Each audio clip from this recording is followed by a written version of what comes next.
Hello everyone, RBS degree college Meja खास के online platform पे सभी छात्रों का हार्दिक स्वागत करते हैं।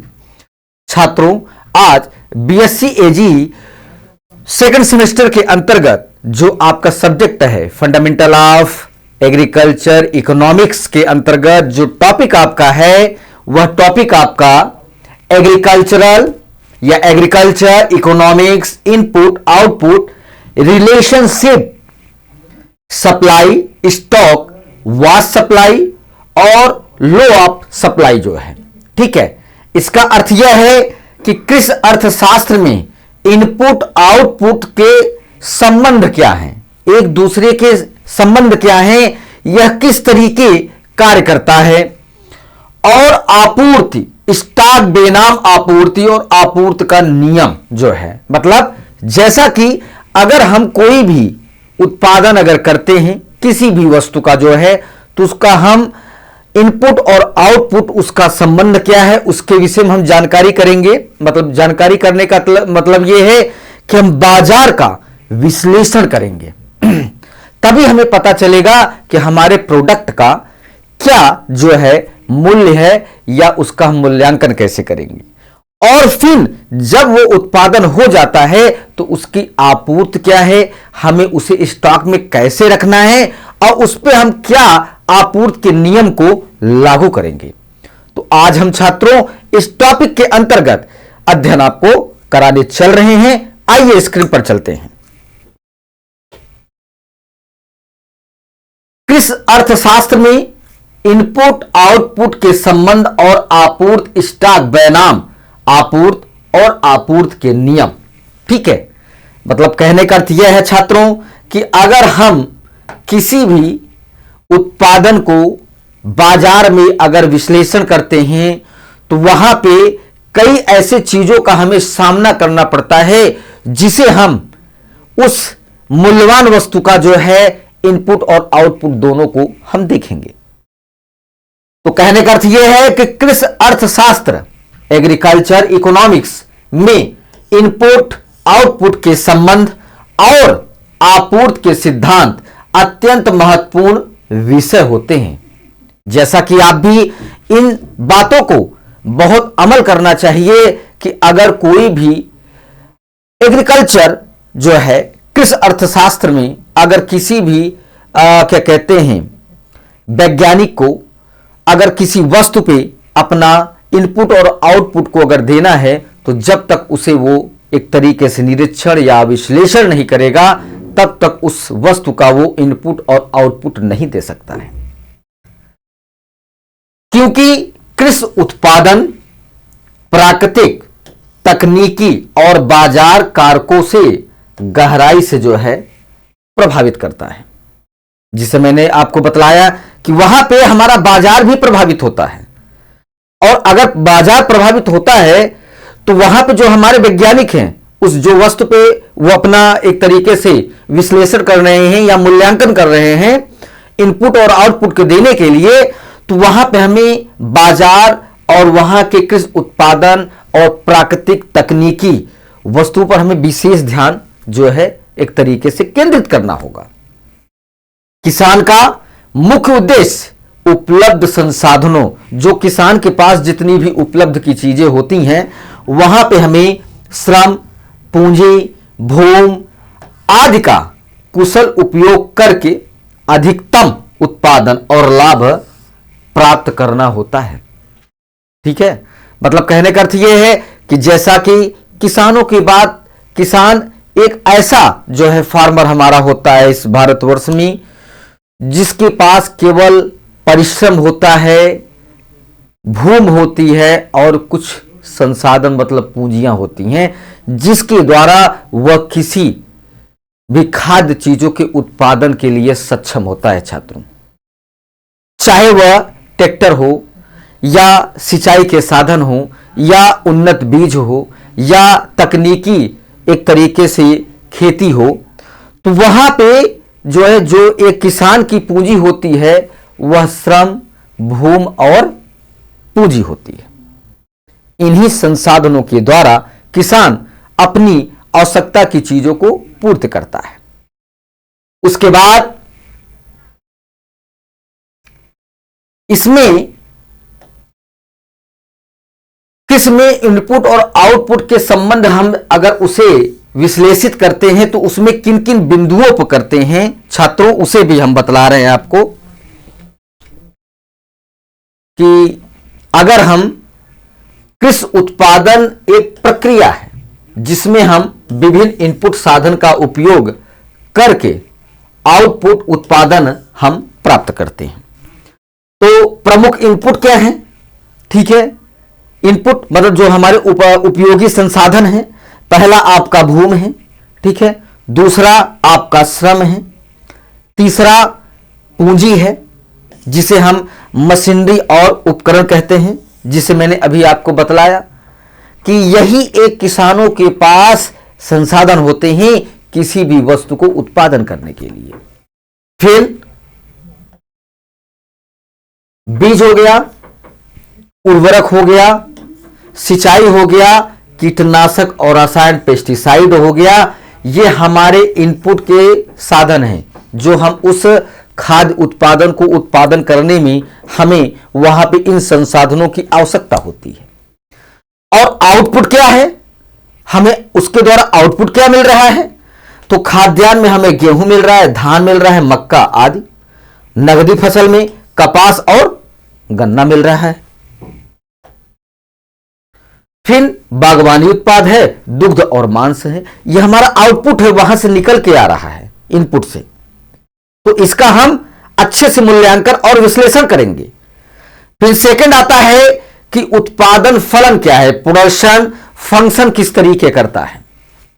तो उत्पादन फलन वह तकनीक का संबंध है कि दिए गए समय में विभिन्न तकनीकी के तहत विभिन्न इनपुट के संयोजन से कितना अधिकतम आउटपुट प्राप्त किया जाता है छात्रों।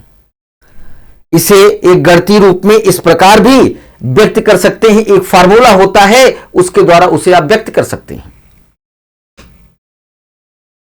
जैसा कि Q बराबर F और LKTM। ठीक है, जहां पे इसका मतलब होता है या क्या कहते हैं उत्पादन, क्वांटिटी एक तरीके से इसका आउटपुट है।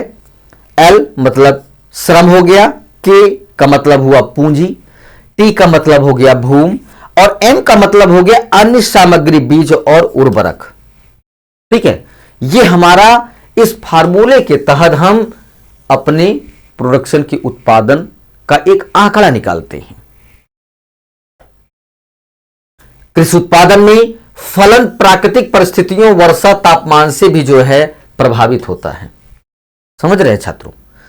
तो फिर उसके बाद इसका एक संबंध का जो प्रकार होता है इनपुट और आउटपुट का, तो वहां पे इनपुट और आउटपुट के संबंध के प्रकार, एक इनपुट एक आउटपुट का संबंध होता है। जब एक इनपुट को बदलकर बाकी सभी इनपुट स्थिर रखे जाते हैं तब उत्पादन में होने वाले परिवर्तन का अध्ययन किया जाता है। इसे हम परिवर्तित अनुपात का नियम, लॉस ऑफ वेरिएबल प्रोडक्शन भी कहते हैं। उदाहरण के रूप में उर्वरक की मात्रा बढ़ाने पर गेहूं का उत्पादन। इस संबंध में इन तीन अवस्थाएं भी एक तरीके से सृजित होती हैं। पहला आपका बढ़ते प्रतिफल की आवश्यकता, जो हमारा स्टेज फर्स्ट होता है। इनपुट बढ़ाने पर उत्पादन तीव्र गति से बढ़ता है। सीमांत उत्पादन, मार्जिनल जो प्रोडक्ट जो है वो हमारा बढ़ता जाता है। घटते प्रतिफल की अवस्था में जब स्टेज हमारा सेकंड आता है तो इनपुट बढ़ाने पर उत्पादन बढ़ता तो है परंतु घटती दर में। फिर सीमांत उत्पादन घटने लगता है। यह उत्पादन की आर्थिक दृष्टि से उपयुक्त अवस्था पाई जाती है। नकारात्मक प्रतिफल की अवस्था, स्टेज थर्ड, इनपुट अधिक बढ़ने पर कुल उत्पादन जो है हमेशा घटने लगता है। तो दो इनपुट एक आउटपुट के संबंध में जब दो इनपुट जैसे कि हम श्रम है और पूंजी है को बदलकर उत्पादन बढ़ाने की कोशिश की जाती है तब सम उत्पादन वक्र मतलब स्क्वायंट कर्वी का उपयोग किया जाता है। ठीक है, तो सम उत्पादन वक्र एस्कोक्वांट जो है, एस्कोक्वांट बताता है कि श्रम और पूंजी के विभिन्न संयोजन से समान उत्पादन प्राप्त किए जा सकते हैं।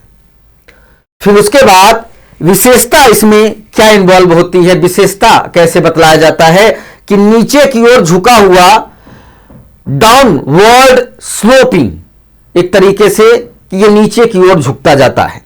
मूल बिंदु की ओर उत्तल कर्वेंस टू ऑरिजिन होता है। दो आइसोक्वांट कभी नहीं घटते हैं। कृषि में यह एक महत्वपूर्ण है, किसान श्रम और मशीनों के बीच बिल्कुल विकल्प के रूप में चुने जाते हैं। जब स्टॉक बेनाम आपूर्ति हमारा हुआ छात्रों, तो यह अवधारणा बाजार विश्लेषण पे बहुत महत्वपूर्ण होता है। पहला आपका स्टॉक है, किसी वस्तु की कुल उत्पादन मात्रा को स्टॉक कहते हैं। अगर हम किसी भी किसान ने अगर कोई खाद्यान्न पैदा किया और उसके स्टॉक को कहीं एक भंडारण कक्ष में रखा तो उसे स्टॉक कहते हैं। उदाहरण के लिए गोदाम में रखा, जैसे 1000 कुंटल गेहूं, ठीक है। फिर उसके बाद आपूर्ति आता है। आपूर्ति में क्या है कि किसी निश्चित समय और मूल्य पर बेचने के लिए तैयार मात्रा को आपूर्ति कहते हैं। मतलब अगर हम किसी वस्तु का उत्पादन करके भंडारण करते हैं और उसे आवश्यकता के अनुसार हम उसे आपूर्ति के रूप में किसी को क्रय और विक्रय करते हैं, तो वहां पे हमारा आपूर्ति अपना काम करता है। जब एक समय और एक मूल्य स्थायी होता है कि एक समय में हमें कितना मूल्य मिलेगा, प्राइस मिलेगा, उसके अकॉर्डिंग आपूर्ति को जो है प्रस्तुत किया जाता है। सभी स्टॉक आपूर्ति नहीं होते हैं, परंतु आपूर्ति स्टॉक का ही एक भाग होती है। आपूर्ति का नियम आता है, लॉ ऑफ सप्लाई। अन्य परिस्थितियां समान रहने पर कैटरीज पेरिबल्स जो है, वस्तु की कीमत बढ़ने पर उसकी आपूर्ति बढ़ती है तथा कीमत घटने पर आपूर्ति को घटती है। मूल्य और आपूर्ति में प्रत्यक्ष संबंध होता है कि मूल्य बढ़ने पर आपूर्ति बढ़ी रहती है। आपूर्ति चक्र है सप्लाई कर्वी, ठीक है। बाएं से दाएं की ओर अगर बढ़ता है तो वहां पे हमारा आपूर्ति वक्र अच्छे तरीके से कार्य करता है, सकारात्मक ढाल देता है, पॉजिटिव स्लोप देता है। मूल्य बढ़ने पर उत्पादक अधिक उत्पादन बाजार में लाते हैं। आपूर्ति को प्रभावित करने वाले कारक, कृषि में आपूर्ति केवल मूल्य से नहीं बल्कि कई अन्य कारकों से भी जो है प्रभावित होते रहते हैं। पहला उत्पादन लागत, कास्ट ऑफ प्रोडक्शन, और दूसरा तकनीकी प्रगति, इंप्रूव्ड सीड्स एंड मशीनरी। फिर तीसरा आता है मौसम और प्राकृतिक परिस्थितियां। चौथा आता है सरकारी नीति, एमएसपी, सब्सिडी जिसे कहते हैं आप लोग। चौथा है कर और परिवहन लागत, ठीक है। तो ये एक हमारे क्या कहते हैं आपूर्ति को वहां पे कई कारक जो है उसे प्रभावित करते हैं। और फिर कृषि आपूर्ति की जो विशेषताएं हैं, कृषि की आपूर्ति औद्योगिक वस्तुओं से अलग होती है। अल्पकाल में आपूर्ति कम लोचदार, मतलब इन्हीं लास्टिक होता रहता है। उत्पादन प्राकृतिक कारकों पर निर्भर है।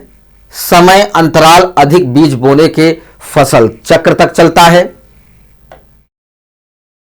कृषि में इनपुट आउटपुट विश्लेषण का महत्व जो है, संसाधनों का सर्वोत्तम तरीके से उपयोग होना चाहिए, लागत न्यूनीकरण होना चाहिए, लाभ अधिकतमकरण होना चाहिए, फसल क्रॉप प्लानिंग होना चाहिए, नीति निर्धारण में सहायक होना चाहिए, कृषि निवेश में निर्णय होना चाहिए, निर्णय लेने की क्षमता होनी चाहिए। ठीक, तो कहने का अर्थ यह है कि अगर हमारा किसी भी कृषि में, अगर कृषि अर्थशास्त्र में हम इनपुट और आउटपुट को ध्यान में रखकर, उसके महत्व को ध्यान में रखकर अगर किसी का उत्पादन या किसी वस्तु का उत्पादन करते हैं, तो वहां पे हमारी जो पूंजी है, हमारे जो संसाधन है, वो लगातार वृद्धि करेंगे और हमारी आय भी दुगनी होगी। ठीक है, यहां पे ये टॉपिक आपका समाप्त होता है। अगली टॉपिक के साथ उपस्थित होंगे। सभी छात्रों को धन्यवाद।